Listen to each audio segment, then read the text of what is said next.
21 Haziran Cuma, Rusya'nın Kırım işgalinin 1947. günü. Geçtiğimiz günleri içeren önemli konulardan derlediğimiz Zaman Türkçe Özet programında stüdyoda ben Ömer Baş sizlerleyim. İyi akşamlar. İftira ve suç uydurma sonucunda hapis cezası. İşgalcilerin Rusya topraklarında yasaklanan Hizbut Tahrir örgütünün üyesi olmak ve terörizm ile suçladığı 1. Simferopol grubu adıyla bilinen ve ilk tutuklama dalgasında gözaltına alınan Kırım Tatarlarından ilk 5'i 12 ile 17 yıl hapis cezası aldı. Rüstem İsmailov, Emil Cemadenov, Ayder Saledinov, Üzeyir ve Temur Ablayevlerin kaderlerine Rostov-na-Donu şehrinde karar verildi. İlan edilen kararda belirlenen ceza süresi savcıların sanıklar için talep ettiği süreyi bile aştı. Muhabirimiz Vladislav Stujuk mahkeme detaylarını haberinin devamında anlatacak. Nöbet tutan aktivistler ve Kırım Tatarlarının soykırımına hayır yazan tişörtler. Rostov şehrindeki Kuzey Kafkasya Bölge Askeri Mahkemesi, terörizm ile suçlanan 1. Simferopol grubu mensuplarından ilk 5 Kırım Tatarlarının davalarına ilişkin kararlarını 1 saat geç okumaya başladı. İş fazla uzun sürmedi. Yarım saate bitti. Emil Cemadenov ve Ayder Saledinov 12, Üzeyir Ablayev 13, Rüstem İsmailov 14 ve en büyük ceza 17 yıl hapis cezasını ise Temur Ablayev aldı. Rusya'nın Kırım Tatarlarına karşı uyguladığı bu baskılar halk arasında ikinci soykırım olarak adlandırıldı. Arada tek fark var. 44'te insanları yük vagonlarına bindirip doğuya kovdular. Şimdi ise polis arabaları ile Rus hapishanelerini paketliyorlar. Bu boyun eğmediğimiz, işgal yönetimi kabul etmeyip baş kaldırdığımız, koca ülkenin terör politikasına karşı çıktığımız, Kırım'da yaşatmaya çalıştıkları korkuya güldüğümüz ve tekrar köle olmak istemediğimiz için bir intikamdır. Aktivistler Putin'in rejimini inat ve yalan boyutları açısından sık sık Stalin'inki ile karşılaştırıyor. Ev baskınları, tutuklamalar ve hapis cezaları. Tüm bunlar Müslümanlara, Kırım Tatarlarına ve Kırım işgalini kabul etmeyenlere karşı terördür. İnsanlar hiç alakası olmayan suçlar ile suçlanıyor. İşlemediği suç yüzünden verilen cezalar o kadar büyük ve acımasız ki Stalin'in kanlı rejimini hatırlatıyor. Hani 3 tane neydi belirsiz NKVD polisinden oluşan sivil mahkemenin tek imzası ile insanların herhangi bir soruşturma yapılmadan kafalarına kurşun sıkılıyordu ya, kastettiğim işte o.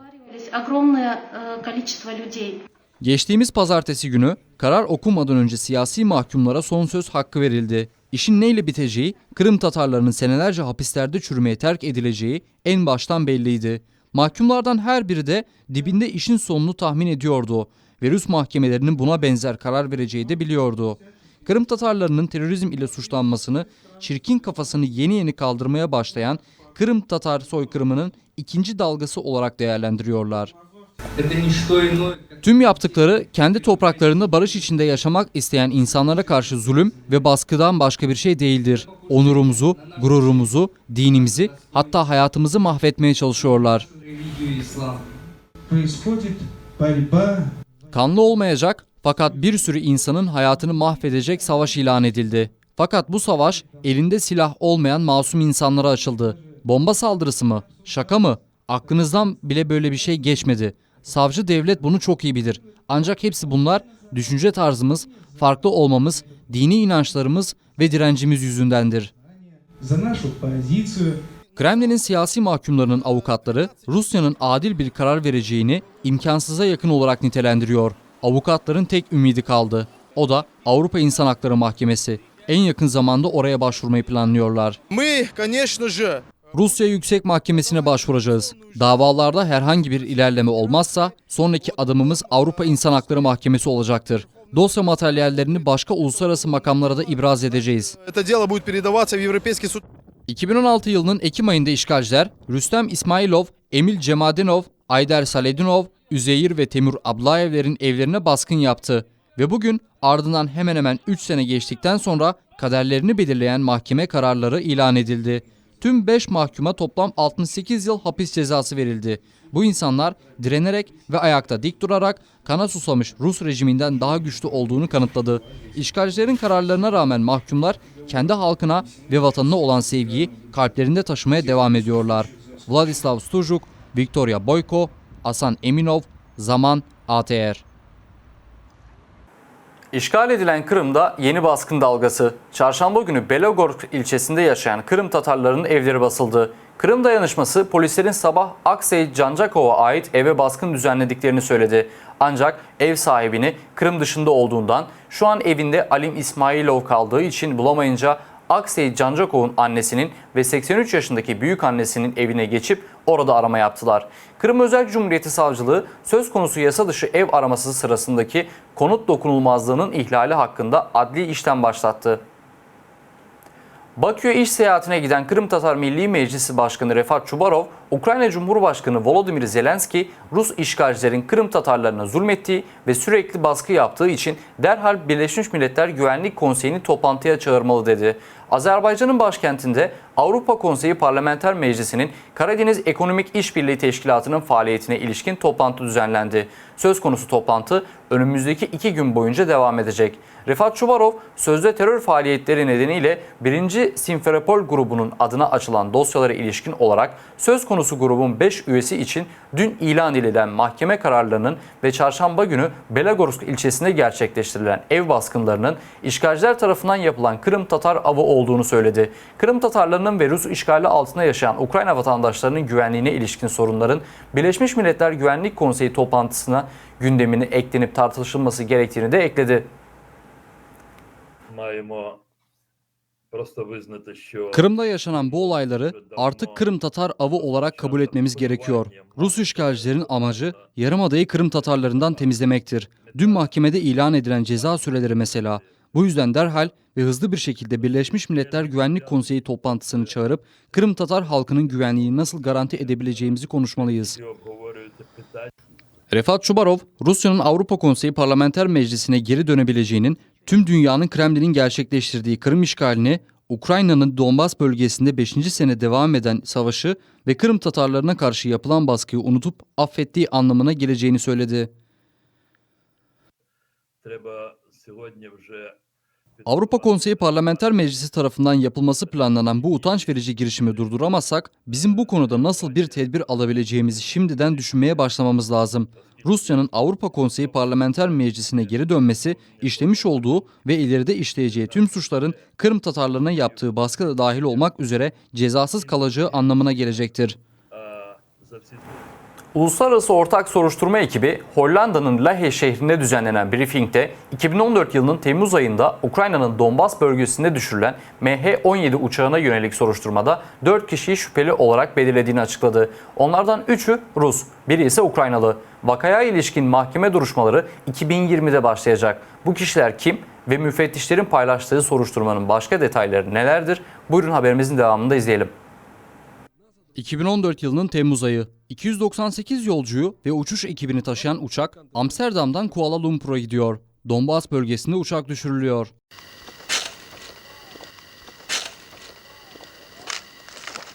Başlatılan uluslararası soruşturma sırasında tespit edildiği gibi uçak Rus yanlısı ayrılıkçılar tarafından Buk füzesiyle düşürüldü. Söz konusu hava savunma sistemi Kursk 53. Hava Savunma Tugayı'na aitti. Füze sistemi Ukrayna hükümetinin kontrol etmediği topraklara Rus askerleri tarafından getirildi. Explain why there is so much footage of the convoy on social media. Uluslararası Ortak Soruşturma Ekibi bugüne kadar şüphelilere ilişkin herhangi bir enformasyon resmi olarak paylaşmadı. Bugün ise soruşturma sonuçları ilk önce hayatını uçak kazasında kaybeden kişilerin yakınları, sonra ise halk ile paylaşıldı.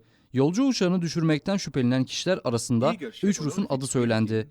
Ukrayna'dan bağımsızlığını ilan eden Donbas Halk Cumhuriyeti'nin eski savunma bakanı Strelkov adıyla bilinen Igor Girkin, emekli Rus istihbarat subayı, lakabı Somurtkan olan Sergey Dubinski ve emekli Hava İndirme Birliği yarbayı, takma adı Gürza olan Oleg Platov. Tüm bu kişiler şu an Rusya Federasyonu'nun topraklarında yaşıyor. Ekibin açıkladığı listede Ukraynalı da var. Donbas Halk Cumhuriyeti'ni savunan ayrılıkçılara katılan Köstebek, başka adıyla Leonid Harchenko. O da Ukrayna hükümetinin kontrol etmediği topraklarda bulunmakta. Adları söylenen kişiler Buk füze sisteminin Ukrayna topraklarına getirilmesinden, korunmasından ve Rusya'ya geri götürülmesinden sorumluydu. 2014 yılının yazında bu 4 şüpheli Ukrayna'nın doğusundaydı. Devam eden çalışmalarda bunlar çok önemli rol oynuyordu. Tüm 4 şüpheliye ilişkin uluslararası tutuklama kararı çıkarıp gönderdik. Söz konusu 4 kişinin uluslararası aranması başladı. Senenin sonuna doğru soruşturma dosyası Hollanda merkezine ibraz edilecektir. Vakaya ilişkin duruşmalar ise şüphelilerin gelip gelmeyeceğine bakmaksızın 9 Mart 2020 tarihi itibariyle başlayacaktır. Rusya'nın şüphelilere ilişkin bilgi vermesini talep edeceğiz. Ukrayna kökenli şüpheliye ilişkin bilgileri almak için ise Ukrayna makamlarına başvuracağız. Tüm şüphelilerin ifadelerini almak istiyoruz. Bu vakada üstlendikleri görevleri açıklasınlar istiyoruz. Suçluların iadesini talep etmeyiz. Çünkü Ukrayna ve Rusya anayasalarında suç işleyen vatandaşların iadesi yasaktır. Uluslararası Ortak Soruşturma Ekibi yaptığı açıklamada işgal edilen Kırım'ın yöneticisi Sergey Aksionov'un da söyledi. Soruşturma yapan müfettişlerin sözlerine göre Aksionov Donbas bölgesindeki ayrılıkçılara askeri destek verilmesini sağladı. Sözlerini kanıtlamak üzere Igor Girkin'in Aksionov ile yaptığı ve destek yolda gibi ifadelerin geçtiği konuşma kaydını dinletti. Akşam saat 22'de bu kararı alanlar ile görüşmem var. Bu sorunu koordine edecek merkez ve iletişim kuracağımız kişi belli artık. Bu konu ile onlar ilgilenecek. Telefon konuşmasında adlarını söylemek istemiyorum. Tamamdır, anladım. O zaman sen görüştükten sonra tekrar konuşalım. Anladığım kadarıyla sen konunun ne olduğunu biliyorsun. Destek için gerekli evraklar hazırlanıyordur. Sanırım bugün akşama kadar bitmiş olacaktır.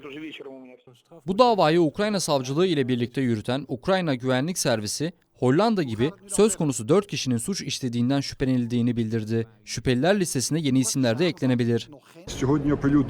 Geçtiğimiz gün yapılan basın toplantısında paylaşılan bu ses kayıtlarından anladığım şu ki, yakında şüpheliler listesine Rusya Federasyonu'nun hem sıradan bir erinin hem de en üst düzey askeri ve siyasi makamlarını temsil eden kişilerin adları eklenebilir. Rusya, yüzlerce kişinin hayatını alan bu uluslararası trajedi ile hiç alakası olmadığını dile getiriyor. Bunca zaman Kremlin, Ukrayna'yı Boeing'i düşürmekle suçluyor. Hollanda, Rusya'nın soruşturmayı yürüten makamlarının sorularını cevaplamasını talep ediyor. Ruslar ise Buk füzesine ve de şüphelilere dair herhangi bir açıklama yapmadı. Veronika Ivashenko, Zaman, ATR. 3 Kutsal Yerin Geleceği yarışmasını kazananlar Kırım Müslümanları Dini İdaresi'nde ödüllendirildi. 0-15 yaş arası çocuklar bir ay boyunca resimlerini yarışmaya gönderdi. Resimlerde 3 cami, Mekke Al-Haram Camii, Mescid-i Nebevi ve Peygamber Camii ve Kudüs'teki Kıble Mescidi'ni çizmek gerekiyordu. Yarışma jürisi katılımcılara bu kutsal yerlerin tarihini, kutsal yerlere giden insanların yaşayabileceği problemleri de sordu. Bunun dışında yarışmacılar kutsal yerlerdeki altyapının geliştirilmesine ilişkin önerilerini sundu. Kırım göçmeni 13 yaşındaki Sultaniye Abibulayeva yarışmanın tüm etaplarını başarı ile geçerek birinci oldu ve 15.000 grivna ödül kazandı. Tüm camileri, nasıl göründüklerini ve nerede olduklarını biliyordum. Bu benim için çıkış noktası oldu. Sonra fikirler başıma gelmeye başladı. Taslak çizdim, bir şey ekledim, bir şey değiştirdim. Sonra temize geçirdim. Renk seçimi nasıl olsun, daha ne değiştirilebilir diye uzun uzun düşünüyordum. Amacımız sadece yetenekleri keşfetmek, çocukların kutsal yerleri ve dinini bilip bilmediklerini kontrol etmek değildi. Çocuklara düşünceleri ile bir fark yaratabileceğini göstermek. En önemlisi de geleceğe çocuk gözüyle bakmak. Çocukların vizyonunu geliştirmek çok önemli. Geleceğe ilişkin önerilerini almak, konulan problemleri çözmeyi öğretmek, kutsal yerleri geliştirmek ve güzelleştirmek. Bunların hepsi birer hedefimizdi. Ancak asıl amacımız çocuklara kutsal yerleri sevmeyi öğretmekti. Tatlıses Festivali'nin tüm katılımcıları Ukrayna'nın başkenti Kiev yakınlarında bulunan Uluslararası Artek Çocuk Merkezi'nde buluştu. Geçen buraya Türkiye ve Ukrayna'nın Herson ve Zaporojye illerinden genç yetenekler geldi. Küçük Yıldızlar önümüzdeki cumartesi günü Freedom Hall konser salonunda düzenlenecek gala konserine kalan birkaç gün boyunca prova yapacak ve son hazırlıklarını tamamlayacaklar. İlk provalar ve efsanevi şarkıcı Camala'nın Artek ziyareti hakkında haberimizin devamında izleyelim.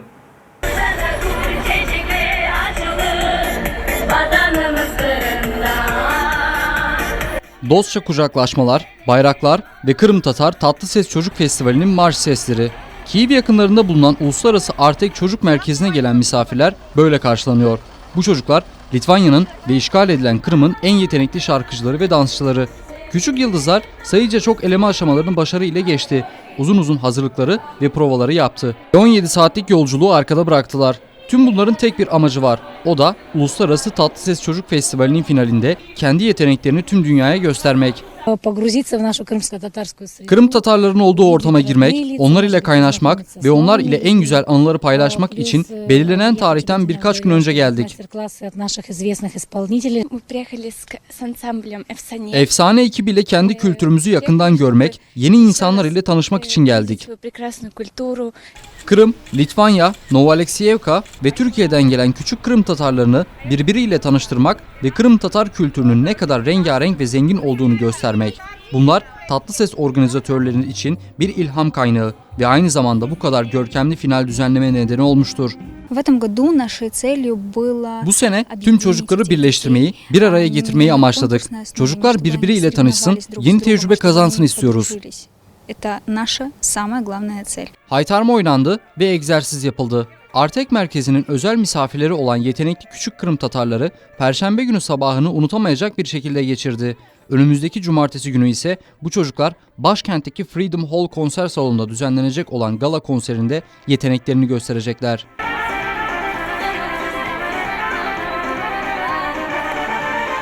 Была очень веселая зарядка. Мы Sabah muhteşem танцевали. geçti. Egzersiz çok eğlenceliydi. Dans ettik, oyun oynadık. Birazcık da spora vakit ayırdık. Güzel performansı gösterebilmek için prova yapmak çok önemli. Показать себя и выступить на отлично. Ünlü Kırım Tatar yıldızları düzenlenen 3 ders sırasında tecrübelerini paylaştı ve öğütler verdi. Festival organizatörleri çocuklar prova arasında kalan boş zamanda sıkılmasın diye bu tür eğitici etkinlikleri de düzenlemeye karar verdi. Ünlü müzisyen Cemil Karekov, Kırım Tatar müziğinin benzersizliği ve Kırım Tatar kökenli yetenekli besteciler hakkında konuştu. Крым-татарская музыка – это очень органичный синтез восточных и западных. Kırım Tatar müziği, Batı ve Doğu müzik geleneklerinin rengarenk bir sentezidir. Tabii ki gelecek neslimiz Kırım Tatarcayı bildiği gibi müzik kültürümüzü de bilmelidir. Gelecek nesil Kırım Tatarlarının eğitimi için bu nokta çok önemlidir. Крымский татар. Kırım Tatar küçük yıldızlar arasına yeni dostlar katıldı. Artek'e Türkiye'den misafirler geldi. Biz İstanbul'dan geldik Türkiye'de. Yani biz Kırım'ın yani Türkiye'nin medeniyetini ve Kırım'ın medeniyetini gösteriyoruz. Onlardan sonra ise sayısı 50'yi geçen Ukrayna'nın Herson ve Zaporojye illerinden katılımcılar geldi.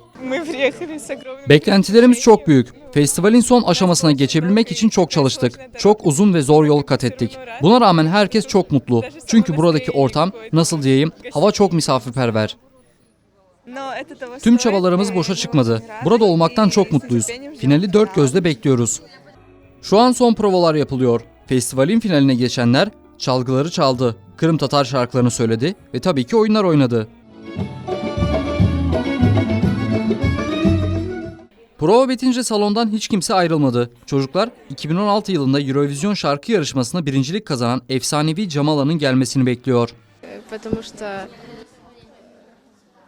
Onu sevdiğim, ona hayran kaldığım ve şarkısını duymak istediğim için bekliyorum. хочу послушать ее песню. Нравится ее творчество, популярность. Yaratıcılığını ve sanatını seviyorum. Birlikte Исполнение fotoğraf голоса, çekilmek isterim. увидеть, сфотографироваться. Ve sonunda sahneye Jamala çıkıyor. Şarkıcı, küçük hemşehrilerini desteklemek için Artek'e geldiğini söyledi. Katılımcı kalabalığının onu şaşırttığını da ekledi. Bunun gibi yarışmaların düzenleniyor olması beni son derece mutlu ediyor. Siz kültürümüzü yaşatıyorsunuz. Öyle garip bir hissim var ki sanki burada bütün Kırım toplandı. Dansçılar Elzara Halilova ve Cafer Abdullayev de çocuklara ders verdi. Cumartesi günü en yetenekli küçük Kırım Tatarları Uluslararası Tatlıses Çocuk Festivali'nin büyük sahnesine çıkacak. Tatyana Suli, Milana Amedi, Victoria Ablazova, Zaman, ATR. Geçtiğimiz günlerde olup biten önemli gelişmelerden ve gerçeklerden derlediğimiz haberlerimizin sonuna geldik. Haftaya aynı gün ve aynı saatte yani Cuma günü Kiev saatiyle 22'de tekrar görüşünceye dek şimdilik hoşça kalın.